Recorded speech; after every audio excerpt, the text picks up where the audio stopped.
गणेशोत्सव जवळ येऊन ठेपला असताना कॉपीराईट कायद्याचा भंग करणाऱ्या डीजेंवर पोलिसांच्या मदतीने कारवाई करून गुन्हे दाखल करणार असल्याची माहिती इंडियाज कॉपीराईट इन्व्हेस्टिगेशनचे field executive officer Mahesh Kamble यांनी पत्रकार परिषदेत दिली.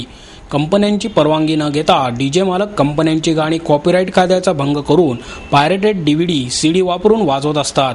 या संदर्भात कॉपीराईट कायदा असताना देखील सार्वजनिक कार्यक्रमात याकडे डीजे स्पीकर मालक दुर्लक्ष करत असतात. बनावट सीडी डीव्हीडी कॅसेट प्रक्षेपण करून कॉपीराईट कायद्याचे मोठ्या प्रमाणावर उल्लंघन करून मनोरंजन कर, विक्री कर, वॅट यांचे नुकसान करून लाऊडस्पीकर डीजे व्यावसायिक आपल्या आर्थिक फायद्याकरता नियमांचे उल्लंघन करतात. कारवाईपासून वाचण्यासाठी यापुढे कॉपीराईट कायद्याअंतर्गत कंपनीचा परवाना घेऊन डीजे मालकांना सहकार्य करावे लागणार आहे, अन्यथा त्यांना कारवाईला सामोरे जावे लागणार आहे. सरकारला मिळणारा कर बुडवणाऱ्या डीजेंवर आळा घालण्यासाठी पोलिसांच्या मदतीने भरारी पथकाद्वारे धाड टाकणार असल्याचेही यावेळी सांगण्यात आले. गेली कित्येक वर्ष या संदर्भामध्ये काम करत आहे.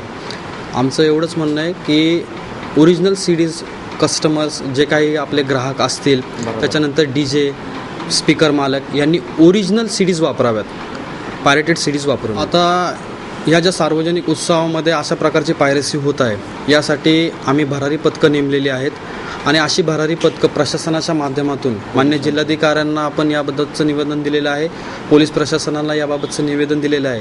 या ठिकाणी अशा कोणत्याही प्रकारच्या या बाबी असं आम्हाला आढळणार आहेत की ज्या ठिकाणी बनावट सीडीज, डीव्हीडीज किंवा डीजे अनऑथोराईजपणे विदाऊट लायसन्स म्हणजे कुठलाही परवाना कॉपीराईट धारकाचा न घेता वापरले जाणार आहेत. या ठिकाणी आमची भरारी पथकं फिरणार आहेत आणि पोलिसांच्या मदतीने वगैरे त्या ठिकाणी कारवाई होणार आहे. नेमकं याच वर्षी करायचं आहे असं नाही आहे की गेले 2-3 वर्ष आपण या कारवाया करत आहोत. गेल्या 2 वर्षामध्ये आपण 2.25 लाखाच्या वरती बनावट सीडीज आपण सीज केलेल्या आहेत आणि इथून पुढे या कारवाया चालू राहणार आहेत. पण असे काही इव्हेंट येतात आणि उत्सव येतात, या उत्सवांमध्ये याचं प्रमाण बनावट सीडी वापरण्याचं, डीव्हीडी वापरण्याचं प्रमाण मोठ्या प्रमाणात असतं. विशेषतः डीजे मालक आणि लाऊडस्पीकर विक्रेते किंवा जे काही वाजवणारे आहेत संयोजक, आयोजक, हे लोक जे वापरणारे डीव्हीडी सीडीज असतात या बनावट सीडीज वापरतात.